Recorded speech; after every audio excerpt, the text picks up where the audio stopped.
Today I'm going to show you guys how to resolve if your Windows Media Player library is corrupt. So this is going to be a pretty straightforward tutorial and we're going to just jump right into it. So you want to open up the Start menu and type in Services. Should be listed as a desktop app on Windows 10. You want to open that up.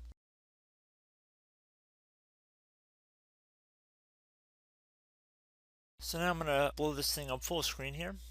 I'm going to expand the view for the name and we're going to head down until we get to Windows Media Player Network Sharing service right here, and you want to right click on it and we can see that it's already been stopped.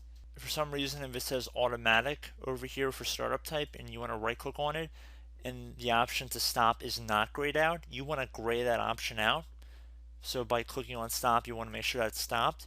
Once you're done doing that, you want to close out of the services window and then you want to head back over to the start button, right click on it, and then left click on run from this menu. Now you want to type in %, local app data. Local app data should all be one word. Another %, backslash, Microsoft, another backslash, and then hit enter.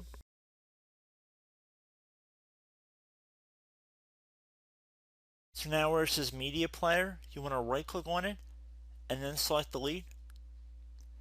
Now this will initiate Windows to start rebuilding your media library.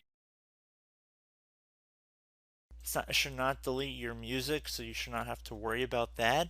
So at this point you just would go back in the start menu and you would try and open up Windows Media Player. And everything should be working fine at this point. So I hope this brief tutorial helped you guys out and I will catch you in the next tutorial. Goodbye.